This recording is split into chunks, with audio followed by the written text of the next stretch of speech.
जय जगन्नाथ सांग माने राधे राधे। चलतु आज श्री जगन्नाथ लीला रहस्यर द्वितीय अध्याय जानिबा। भागवत परंपरा और श्री जगन्नाथ। भारत भूखंडस्थ उत्कल प्रदेश रे श्री पुरुषोत्तम क्षेत्र विराजित। श्री क्षेत्रस्थ विराजित परम ब्रह्म दारु ब्रह्म श्री जगन्नाथ श्री बलदेव और सुभद्रा देवी लीला अति सुगुप्त।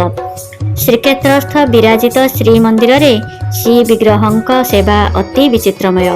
तेणु साधारण लोक माने एही सेवा संबंध रे अवगत नुहंती। सेमाने भगवान श्रीकृष्ण और श्री जगन्नाथंक मध्य प्रभेद दर्शन करती।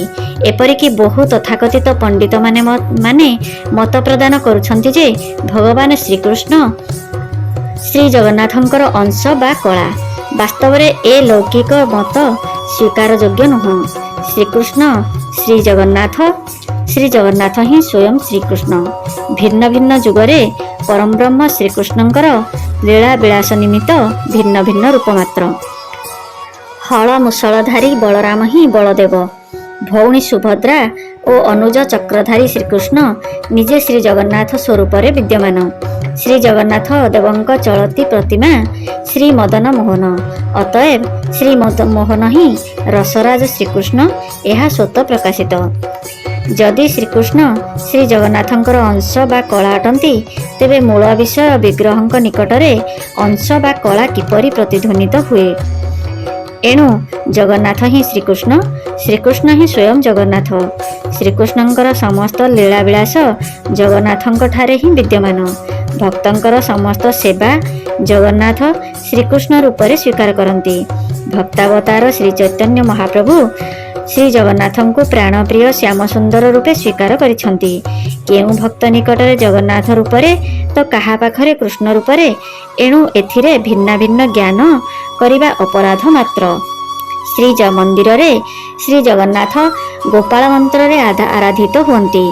जदि श्री जगन्नाथ कृष्ण नुहंती तेबे तांकु गोपाल मंत्र रे काहेकि आराधना करा जाउछि? केही प्रश्न पचारि पारंती। श्री भगवानंकर अनेक नाम अछि, तांकु जेउ नाम धरि डाकिले से सुनिबे। मात्र आम्भे जानिबा उचित श्री भगवानंकर पुत्र श्री ब्रह्माजी श्री जगन्नाथंक सेवा किपरि संपादन करिवे सेथि निमित्त प्रार्थना करिथिले। श्री जगन्नाथ तांको स्वयं श्रीकृष्ण रूप प्रदर्शन करी गोपाल मंत्र रे सेवा करिबा निमित्त आदेश प्रदान करिथिले। तेणु परंपरानुसारे श्रीक्षेत्र रे श्री जगन्नाथंकर सेवा ओ पर्वपर्वाणी मान भगवानंक शक्त्यावेश अवतार श्रील व्यासदेवंक रचित श्रीमद् भागवतम और श्रीकृष्ण लीला चरित ग्रंथ अवलंबन रे पालित हेउछि। दोल यात्रा, झूलन यात्रा एही समस्त उत्सव वृंदावन रे पालित हुए। झूलन यात्रा उत्सव रे ब्रजवासीगण विशेषकर सखीगण श्री कृष्णचंद्र और श्रीमती राधाराणी को झूलन दोली रे बसाई झुलांती। तेबे एपरी उत्सव श्री जगन्नाथ मंदिर रे पालित हेबार यथार्थता कौन अछि ताहा आम्भे जानिबा उचित। सेहीपरि ग्रीष्म ऋतु रे वृंदावन रे भगवान श्रीकृष्ण शरीर रे चंदन लेपन करी जमुना रे जल विहार करती। सखा सखीगण ब्रजराजंकर प्रीति विधान निमित्त वाद्य गीत रे रात्रर स्निग्ध ज्योत्स्ना किरण रे जमुनार शीतल जल रे नौका विहार करती। तद्रूप अभिन्न ब्रज श्रीक्षेत्र रे श्री मदन मोहनंकर चंदन यात्रा उत्सव पालित हुए। तेबे काहार मनरे प्रश्न आसीपारे, श्री जगन्नाथंक निकटरे श्री और भूशक्ति काहेकि पूजित हेउछंती? जेहेतु श्री जगन्नाथ राधा विहार विधुरा एवं श्रीक्षेत्र रे माधुर्य ऐश्वर्य द्वारा आच्छादित, तेणु श्रीमती राधाराणी ऐश्वर्यर विस्तार स्वरूप श्री शक्ति और भूशक्ति श्री जगन्नाथंक निकटरे विद्यमान। श्रीमती राधाराणी उपस्थिति रे श्री जगन्नाथ विरह विधुरा हेबे किपरि? लीला पुरुषोत्तम भगवान श्रीकृष्णंकर दामोदर लीला मध्य श्री मंदिर रे कार्तिक मासरे पालित हुए। भावमोचनकारी भगवान श्रीकृष्ण को यशोदा माता बंधन करथिले। से भवबंधन मोचनकारी, तांको पुणी किए बंधन करिवो? एहा कल्पनार अतीत। ए समस्त पूर्व लीला मान श्रीक्षेत्र रे दर्शन करी श्री जगन्नाथ आनंदित हेउछंती। जड़ जगत रे जणे व्यक्ति नाटक रे अभिनय करे ଓ ପରେ ତାର ଅଭିନୟକୁ ଯଦି ସେ ଚଳଚ୍ଚିତ୍ର ମାଧ୍ୟମରେ ଦର୍ଶନ କରେ ତେବେ ସେ ଖୁବ୍ ଆନନ୍ଦିତ ହୁଏ। ତଦ୍ରୂପ ଭଗବାନ ଶ୍ରୀକୃଷ୍ଣ ତାଙ୍କର ପ୍ରେମୀ ଭକ୍ତମାନଙ୍କ ସହ କରିଥିବା ଦିବ୍ୟ ଲୀଳାମାନ ସ୍ୱୟଂ ଶ୍ରୀ ଜଗନ୍ନାଥ ସ୍ୱରୂପରେ ଦର୍ଶନ କରି ଆନନ୍ଦିତ ହେଉଛନ୍ତି। ପ୍ରଭୁଙ୍କର ପ୍ରୀତିହାସ୍ୟ ପ୍ରେମୀ ଭକ୍ତ ପ୍ରେମ ନେତ୍ରରେ ହିଁ ଦର୍ଶନ କରେ। ଅନ୍ୟ କେହି ପ୍ରଶ୍ନ କରିପାରନ୍ତି, ପ୍ରଭୁ ଶ୍ରୀ ଜଗନ୍ନାଥଙ୍କ ନିକଟରେ ଶ୍ରୀକୃଷ୍ଣଙ୍କ ଲୀଳା ବ୍ୟତୀତ ଅନ୍ୟାନ୍ୟ ଲୀଳାମାନ୍ୟ ମଧ୍ୟ ଦେଖିବାକୁ ମିଳେ, ଯଥା ନାଗାର୍ଜୁନ ବେଶ, ଗଜାନନ ବେଶ ଇତ୍ୟାଦି। ଶ୍ରୀ ଜଗନ୍ନାଥ ବିଭିନ୍ନ ଭକ୍ତର ସେବା ଅଙ୍ଗୀକାର କରି ଏପରି ରୂପ ଧାରଣ କରନ୍ତି, ଠିକ୍ ଯେପରି ଜଣେ ଯାଦୁକର ନିଜକୁ ବିଭିନ୍ନ ରୂପରେ ବିସ୍ତାର କରେ, ମାତ୍ର ତାର ମୂଳ ରୂପ ହେଉଛି ସେ ଜଣେ ମାନବ। ତଦ୍ରୂପ ଶ୍ରୀ ଜଗନ୍ନାଥ ବିଭିନ୍ନ ଭକ୍ତଙ୍କୁ ଆଶ୍ରୟ କରି ଭିନ୍ନ ଭିନ୍ନ ଲୀଳାମାନ କରନ୍ତି, ମାତ୍ର ତାଙ୍କର ସ୍ୱୟଂ ମୂଳ ରୂପ ହିଁ ନନ୍ଦନନ୍ଦନ ରସରାଜ ଶ୍ରୀକୃଷ୍ଣ। ଏହାର ପ୍ରମାଣ ସ୍ୱୟଂ ଭକ୍ତ ଅବତାରୀ ଭଗବାନ ଶ୍ରୀ ଗୌରାଙ୍ଗ ମହାପ୍ରଭୁ ଆଚରଣ ମାଧ୍ୟମରେ ଶିକ୍ଷା ପ୍ରଦାନ କରିଛନ୍ତି ଏବଂ ସ୍ୱୟଂ ଶ୍ରୀ ଜଗନ୍ନାଥ ତାହା ଲୀଳା ମାଧ୍ୟମରେ ପ୍ରଦର୍ଶନ କରିଛନ୍ତି। ଉତ୍କଳର ଗଜପତି ରାଜା ଶ୍ରୀ ପୁରୁଷୋତ୍ତମ ଦେବଙ୍କ ପରିଣୟର ପ୍ରସ୍ତାବ ଶ୍ରୀ କାଞ୍ଚି ରାଜକୁମାରୀଙ୍କ ସହ ହୁଏ, ମାତ୍ର କାଞ୍ଚିରାଜ ଏଥିରେ ଅସମ୍ମତି ପ୍ରକାଶ କରନ୍ତି, କାରଣ ଶ୍ରୀ ଜଗନ୍ନାଥ ଦେବଙ୍କର ରଥଯାତ୍ରାରେ ଗଜପତିଙ୍କର ଛେରା ପହଁରା ସେବାକୁ କାଞ୍ଚିରାଜା ଦୃଷ୍ଟିହୀନ ଦୃଷ୍ଟିରେ ଦେଖନ୍ତି। ଶ୍ରୀ ଗଜପତିଙ୍କର ଏହି ସେବାକୁ ଚଣ୍ଡାଳ କାର୍ଯ୍ୟ ସହିତ ତୁଳନା କଲେ। ଏଥିରେ ଗଜପତି କ୍ଷୁବ୍ଧ ହୋଇ କାଞ୍ଚିରାଜାଙ୍କ ବିରୁଦ୍ଧରେ ଯୁଦ୍ଧ ଘୋଷଣା କଲେ। ସ୍ୱୟଂ ଶ୍ରୀ ଜଗନ୍ନାଥ ଓ ଅଗ୍ରଜ ବଳଦେବ କୃଷ୍ଣ ବଳରାମ ରୂପରେ ଦୁଇ ଘୋଡ଼ାରେ ଆରୋହଣ କରି କାଞ୍ଚିରାଜ୍ୟକୁ ଗମନ କଲେ। ପଥ ମଧ୍ୟରେ ଦୁଇ ପ୍ରଭୁ ତୃଷାର୍ତ୍ତ ହେବାରୁ ନିଜର ମୁଦ୍ରିକା ବନ୍ଧନ ଦେଇ ମାଣିକ ନାମ୍ନୀ ଗୋପାଳୁଣୀ ନିକଟରୁ ଦହିପାନ କରିଥିଲେ, ମାତ୍ର ମାଣିକ ମୁଦ୍ରିକା ବଦଳରେ ଅର୍ଥ କାମନା କରିବାରୁ ଦୁଇ ପ୍ରଭୁ କହିଲେ, ଆମ୍ଭର ରାଜା ପଛରେ ସୈନ୍ୟ ସାମନ୍ତ ସହ ଆସୁଛନ୍ତି, ତୁମେ ଏହି ମୁଦ୍ରିକା ତାଙ୍କୁ ଦେଇ ଅର୍ଥ ମାଗିନେବ। ତତ୍ପରେ ଗୋପାଳୁଣୀ ଗଜପତି ରାଜାଙ୍କର ଆଗମନକୁ ଅପେକ୍ଷା କରି ରହିଲେ। ରାଜାଙ୍କର ଆଗମନରେ ଗୋପାଳୁଣୀ ମୁଦ୍ରିକା ରାଜାଙ୍କୁ ପ୍ରଦାନ କଲେ। ଶ୍ରୀ ପୁରୁଷୋତ୍ତମ ଦେବ ପ୍ରଭୁଙ୍କର ଏହି ମୁଦ୍ରିକା ଦେଖି ଆଶ୍ଚର୍ଯ୍ୟାନ୍ୱିତ ହେଲେ। ମାଣିକ ଗୋପାଳୁଣୀ ଦୁଇ ପ୍ରଭୁଙ୍କର ଅଙ୍ଗଭଙ୍ଗିମା ଓ ରୂପ ରାଜାଙ୍କ ସମ୍ମୁଖରେ ପ୍ରଦାନ କଲେ।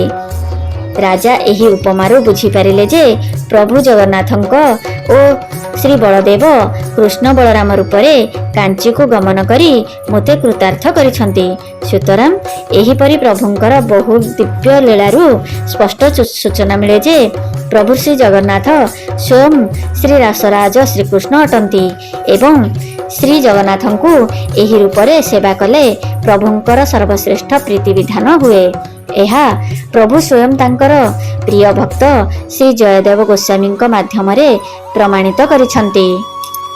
ଶ୍ରୀ ଜୟଦେବ ଗୋସ୍ୱାମୀଙ୍କ ଦଶ ଅବତାର ସ୍ତୋତ୍ର ରଚନାରେ ବଙ୍ଗଦେଶର ରାଜା ତାଙ୍କୁ ରାଜପଣ୍ଡିତ ପଦରେ ନିଯୁକ୍ତି ନିମିତ୍ତ ଅନୁରୋଧ କଲେ, ମାତ୍ର ଶ୍ରୀଲ ଜୟଦେବ ଗୋସ୍ୱାମୀ ଏଥିରେ ସମ୍ମତ ହେଲେ ନାହିଁ। ତତ୍ପରେ ରାଜା ଶ୍ରୀ ଗୋସ୍ୱାମୀଙ୍କ ନିମିତ୍ତ ଏକ ସ୍ୱତନ୍ତ୍ର ସ୍ଥାନରେ ଭଜନ କୁଟୀର ନିର୍ମାଣ କଲେ।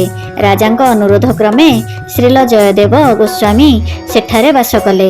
ଏହିପରି କିଛି ଦିନ ବିଗତ ହେଲା ପରେ ପ୍ରେମ ପୁରୁଷୋତ୍ତମ ଶ୍ରୀମାନ ଚୈତନ୍ୟ ମହାପ୍ରଭୁ ଶ୍ରୀଲ ଗୋସ୍ୱାମୀଙ୍କୁ ଶ୍ରୀକ୍ଷେତ୍ରକୁ ଯିବା ନିମିତ୍ତ ନିର୍ଦ୍ଦେଶ ଦେଲେ। ତତ୍ପରେ ଶ୍ରୀଲ ଜୟଦେବ ଗୋସ୍ୱାମୀ ଶ୍ରୀକ୍ଷେତ୍ରକୁ ଆଗମନ କଲେ।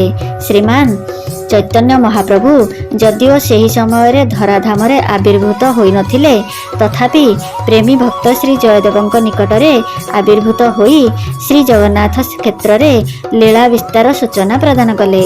ତତ୍ପରେ ଶ୍ରୀଲ ଜୟଦେବ ଗୋସ୍ୱାମୀ ଶ୍ରୀକ୍ଷେତ୍ରରେ ଶ୍ରୀ ଜଗନ୍ନାଥଙ୍କ ନିର୍ଦ୍ଦେଶାନୁସାରେ ପଦ୍ମାବତୀଙ୍କ ପାଣି ଗ୍ରହଣ କଲେ। ଶ୍ରୀକ୍ଷେତ୍ରରେ ଅବସ୍ଥାନ ସମୟରେ ସେ ସର୍ବଦା ଶ୍ରୀ ରାଧାକୃଷ୍ଣଙ୍କର ଦିବ୍ୟଲୀଳା ଚିନ୍ତନରେ ମଗ୍ନ ରହୁଥିଲେ। ଏହାର ବର୍ଣ୍ଣନା ସ୍ୱରୂପ ସଂସ୍କୃତରେ ଗୀତ ଗୋବିନ୍ଦ ସଙ୍ଗୀତ ରଚନା ଆରମ୍ଭ ହେଲା। ଏହି ସଙ୍ଗୀତ ରଚନା ସମୟରେ ଏକ ବିଚିତ୍ର ଲୀଳା ରହସ୍ୟ ଉଦ୍ଘାଟିତ ହେଲା। ଶ୍ରୀକୃଷ୍ଣ ଶ୍ରୀମତୀ ରାଧାରାଣୀଙ୍କର ମାନଭଞ୍ଜନ ନିମିତ୍ତ ବହୁ ଚେଷ୍ଟା ସତ୍ତ୍ୱେ ଶ୍ରୀମତୀ ରାଧେ ମାନବତୀ ହୋଇଛନ୍ତି।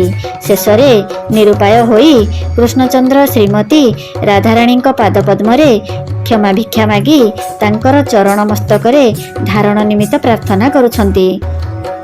ଏହି ପଦଟିକୁ ରଚନା କରିବାକୁ ଶ୍ରୀଲ ଜୟଦେବ ଗୋସ୍ୱାମୀ ଅନ୍ତରରେ ଦ୍ୱିଧା ପ୍ରକାଶ କରି ପଦଟିକୁ ନ ଲେଖି ସ୍ନାନ ନିମିତ୍ତ ମହୋଦଧିକୁ ଗମନ କଲେ। ଭଗବାନ ଶ୍ରୀକୃଷ୍ଣ ସ୍ୱୟଂ ଶ୍ରୀ ଜୟଦେବ ରୂପରେ ଆସି ପଦ୍ମାବତୀଙ୍କ ନିକଟରୁ ଗୀତ ଗୋବିନ୍ଦର ରଚନାପତ୍ରଟିକୁ ନେଇ ଦେହି ପଲ୍ଲବ ମୁଦାରମ୍ ଅସମ୍ପୂର୍ଣ୍ଣ ପଦଟିକୁ ଲେଖିଲେ ଓ ପଦ୍ମାବତୀଙ୍କ ନିକଟରୁ କିଛି ପ୍ରସାଦ ଗ୍ରହଣ କରି ଚାଲିଗଲେ। ପ୍ରକୃତ ଶ୍ରୀ ଜୟଦେବ ସ୍ନାନ କରି ଆସି ପଦ୍ମାବତୀଙ୍କ ପ୍ରସାଦ ସେବନ ନିମିତ୍ତ ମାଗିବାରୁ ପଦ୍ମାବତୀ ଆଶ୍ଚର୍ଯ୍ୟ ହୋଇଗଲେ ଓ ପୂର୍ବର ସମସ୍ତ କଥା କହିଲେ। ତତ୍ପରେ ଶ୍ରୀଲ ଜୟଦେବ ଗୋସ୍ୱାମୀ ଶ୍ରୀ ଗୀତ ଗୋବିନ୍ଦର ଅସମ୍ପୂର୍ଣ୍ଣ ପଦଟିର ରଚନା ଦେଖି ଜାଣିପାରିଲେ ପ୍ରଭୁ ନିଶ୍ଚିନ୍ତ ଏହି ପଦଟିକୁ ପୂରଣ କରିଛନ୍ତି। ଶ୍ରୀ ଗୀତ ଗୋବିନ୍ଦର ରଚନା ସମାପ୍ତ ପରେ ଶ୍ରୀଲ ଜୟଦେବ ଗୋସ୍ୱାମୀ ପ୍ରତିଦିନ ଶ୍ରୀମନ୍ଦିରରେ ଏହାକୁ ଗାୟନ କରନ୍ତି। ଶ୍ରୀଲ ଗୋସ୍ୱାମୀ ପାଦଙ୍କର ଏହି ସଙ୍ଗୀତ ସର୍ବତ୍ର ପ୍ରଚାରିତ ହେବାକୁ ଲାଗିଲା। ଏକଦା ଜଣେ କୃଷକର ଗୃହିଣୀ ବାଡ଼ିରୁ ବାଇଗଣ ତୋଳିବା ସମୟରେ ଶ୍ରୀ ଗୀତ ଗୋବିନ୍ଦର ସଙ୍ଗୀତ ଗାନ କରୁଥିଲେ। ଶ୍ରୀ ଜଗନ୍ନାଥ ସେଠାରେ ଉପସ୍ଥିତ ହୋଇ ଶ୍ରୀ ଗୀତ ଗୋବିନ୍ଦ ଶ୍ରବଣ କରୁଥିଲେ। ପ୍ରଭୁ ଏହା ଶ୍ରବଣ କରି ଏପରି ବିଭୋର ହୋଇଯାଇଛନ୍ତି ଯେ ବାଇଗଣ ଗଛର କଣ୍ଟାରେ ଦେହର ଉତ୍ତରୀୟ ଲାଗି ରହିଛି ଏବଂ ପ୍ରଭୁ ସେହି ଅବସ୍ଥାରେ ମନ୍ଦିରକୁ ଫେରିଛନ୍ତି। ସେବକଗଣ ପ୍ରଭୁଙ୍କ ଦେହରେ ଉତ୍ତରୀୟ ନ ଦେଖି ଅନୁସନ୍ଧାନ କରିବାକୁ ଲାଗିଲେ ଏବଂ ସର୍ବଶେଷରେ ପ୍ରଭୁ ସ୍ୱପ୍ନ ମାଧ୍ୟମରେ ସବୁ କଥା ବ୍ୟକ୍ତ କଲେ। ତତ୍ପରଠାରୁ ଅଦ୍ୟାବଧି ଶ୍ରୀମନ୍ଦିରରେ ପ୍ରତିଦିନ ଶ୍ରୀ ଗୀତ ଗୋବିନ୍ଦ ଗାନ କରାଯାଉଛି। ଏଥିରୁ ସ୍ପଷ୍ଟ ସୂଚନା ମିଳୁଛି ଯେ ଶ୍ରୀ ଜଗନ୍ନାଥ ହିଁ ସ୍ୱୟଂ ଶ୍ରୀକୃଷ୍ଣ, ଯିଏକି ଶ୍ରୀମତୀ ରାଧାରାଣୀଙ୍କ ବିଚ୍ଛେଦରେ ଅସହ୍ୟ ବିରହ ଯନ୍ତ୍ରଣା ଅନୁଭବ କରନ୍ତି, ତାହା ଶ୍ରୀଲ ଜୟଦେବ ଗୋସ୍ୱାମୀଙ୍କ ମାଧ୍ୟମରେ ସ୍ୱୀକାର କରିଛନ୍ତି। ଅତଏବ ଶ୍ରୀ ଜଗନ୍ନାଥ ହେଉଛନ୍ତି ସ୍ୱୟଂ ରସରାଜ ଶ୍ରୀକୃଷ୍ଣ। ଏହା ପରବର୍ତ୍ତୀ ଅଧ୍ୟାୟମାନଙ୍କରେ ଅତି ସୁସ୍ପଷ୍ଟ ଭାବେ ବର୍ଣ୍ଣିତ ହୋଇଛି। ଆଜି ପାଇଁ ଏତିକି। ଯଦି ଆପଣମାନଙ୍କୁ ଏହି କାହାଣୀ ଭଲ ଲାଗିଥାଏ ତାହେଲେ ଲାଇକ୍, ସେୟାର, ସବସ୍କ୍ରାଇବ୍ କରିବାକୁ ଭୁଲିବେନି। ରହିଲି। ଜୟ ଜଗନ୍ନାଥ। ରାଧେ ରାଧେ।